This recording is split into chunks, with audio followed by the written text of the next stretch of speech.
if a Pentagon contractor runs a major social media site that has a bot problem, do you think he will prevent the Pentagon's bots or the Pentagon's social media manipulation techniques from operating on his site? It seems very unlikely because of the conflict of interest. So I would encourage people to keep that stuff in mind. And if you have Twitter and use it, if you haven't already, you should go in the settings and disable the little switch, because every account by default surrenders its user data to Elon Musk Grok AI. And so every tweet, every DM, everything you do on Twitter is being used to train his AI algorithm.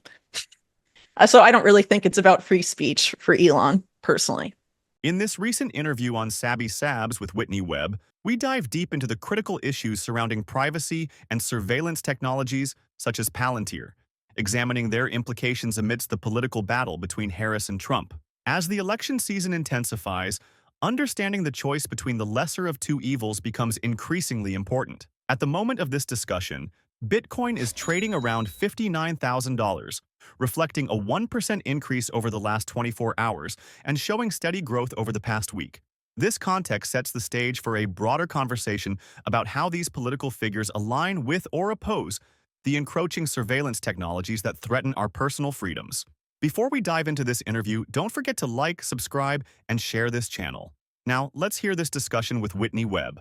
Yeah, absolutely, because we don't really know, do we, what Rumble does with user data. So maybe they can say whatever they want and they're not going to be censored, but that having someone that, the Palantir co-founder being behind it, and also someone like, Howard Lutnick being involved, who's the head of Counter Fitzgerald, who's now a co-chair of Trump's transition team, being involved, these are not good dudes. And especially in the case of Peter Thiel and Palantir, they data mine all these websites like Rumble and YouTube and whatever, and profile Americans based off of that data. So you're basically, Trump supporters, arguably right-leaning Constitution embracing Americans that own guns have always been the biggest target of the U.S. as it relates to this war on domestic terrorism that they've been developing for the past 20 years. And so I would argue that it's really a way to get them to say things that at a future point might be considered incriminating and sort of, profile people that they think may be a problem within that base at some point. And I think a lot of the efforts to get those particular people to back Trump is a way to sort of engineer their compliance, because if you can convince as far as the national security state goes, they've always been concerned about gun owners, and particularly like veterans, people with military training and guns that don't trust the state and don't trust the government, right? And so if you can convince those people that their guy's in the White House and that they have won, and that the guy in the White House is going to take out the quote unquote deep state and all of this stuff, then, they'll be more compliant and, more likely to acquiesce to policies they may not acquiesce to under a different type of administration. So I don't necessarily trust what's going on with Rumble at all. I think, it's positive in the sense that they don't censor videos to the extent that YouTube does. But as from the perspective of data mining and harvesting user data, this is something that is happening on all of the quote unquote free speech platforms, whether it's Rumble or Elon Musk's X. And it's important to keep in mind that Elon Musk is a military and intelligence contractor. He's deepened his ties with U.S. intelligence agencies, including the CIA. And this is, and those same agencies, particularly the Pentagon, have invested for the past 15 years or so, millions and millions of dollars in developing very sophisticated techniques of manipulating the public. Actually, one U.S. Air Force research proposal talked about researching how to use social media to turn people into drones, essentially, which is just like very disturbing when you think about it. If I think it's very unlikely that Kamala will actually support that once in office. I think people need to keep in mind, regardless of what party you're listening to, that campaign promises or sales pitches, and we have so many examples of people running for president saying one thing on the campaign trail and doing essentially the exact opposite once they get in office. And so Kamala, is someone who's been in the office of vice president, and we kind of know what her stance is, and we've seen what the Biden administration has done in relation to what's transpired in Gaza. And obviously, she hasn't put any pressure on them at all as vice president, and she easily could have. And I think, again, it's just a way of trying to differentiate herself in terms of rhetoric from Trump. But I think in terms of practice and how it would pan out with her in the White House versus Trump in the White House, I think the difference is, as it relates to U.S. support for, the Israeli war machine would essentially be unchanged. As we just heard from Whitney Webb, the intersection of technology and politics at this moment is critical for our privacy. She discusses the profound impacts of technologies like Palantir and their role in data surveillance, orchestrated by figures like J.D. Vance, with close ties to Peter Thiel. This network of influence highlights a troubling trajectory toward more invasive surveillance measures. Now, let's explore further what Whitney Webb has to say about these developments and their implications for our personal freedoms on Sabby Sabs. So, I mean, J.D. Vance, as we know him today, wouldn't really exist without Peter Thiel. Peter Thiel started his venture capital career, bringing him on to Mithril Capital, which is one of these VC firms that Peter Thiel has created, and then also financed his entire political campaign. Well, not entirely, but made the biggest donation to a Senate campaign in U.S. history to J.D. Vance to get him elected to the Senate.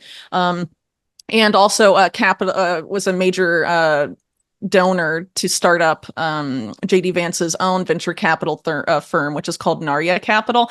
And it's funny because another person who donated a lot of money to J.D. Vance's venture capital firm is Eric Schmidt, who's actually a big Hillary Clinton, Joe Biden donor that is the former head of Google and also the person that ran the National Security Commission on Artificial Intelligence. So basically the person that charted out the CIA and military's AI policy, and has had an outsized role on science and tech policy in the Biden administration. So it just kind of goes to show you that, these kind of elections, I would argue, are sort of like, are we choosing for Eric Schmidt or Peter Thiel, Democrats or Republicans? Because Silicon Valley oligarchs really dominate both parties, but they ultimately agree on a lot more than they don't. So you have, for example, Eric Schmidt and Peter Thiel coming together in backing J.D. Vance's own VC firm, but they're also together on the steering committee of the Bilderberg Conference, which is sort of this closed door conference of elites that's quite controversial.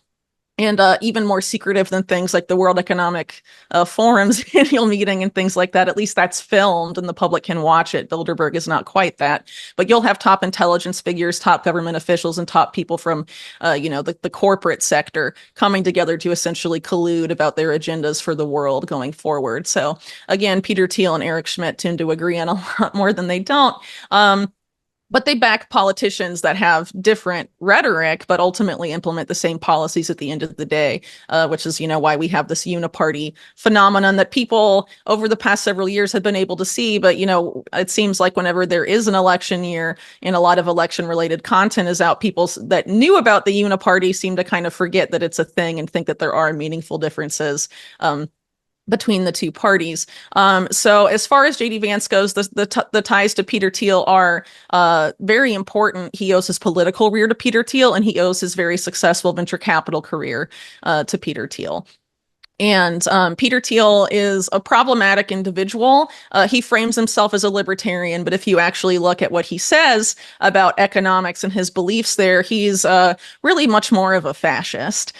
His view is that free market competition is bad, that monopolies are good. And in his practice, when he set out to make these, de facto monopolies, which he did with PayPal and then Palantir, he built those monopolies with U.S. intelligence, like from the very beginning. With Palantir, it's very overt, but it's also been admitted as it relates to the origins of PayPal as well, that they were consulting every 3 and 4 letter agency in the United States as they were beginning to set up their company. So that to me is not a free market libertarian at all. That's someone who's a cartel market libertarian. And so he and some of the people in his network, I guess, which I sort of nicknamed the Thielverse, they basically adopt a lot of this so-called America First rhetoric But in practice, they're, just as bad as the other side. To watch the full interview, check out the link in the description below. In the interview, Whitney Webb provides a thorough analysis of the intertwining of surveillance technologies like Palantir with the political strategies of figures such as J.D. Vance. She underscores how these developments critically impact our fundamental rights and privacy. How do these advancements threaten our personal freedoms? What proactive measures can we adopt to shield ourselves from the escalating encroachments of surveillance? Thank you for tuning in to Only the Savvy. If you enjoyed this discussion, please subscribe, like, and share our video for more engaging content diving into the innovative world of decentralized technologies.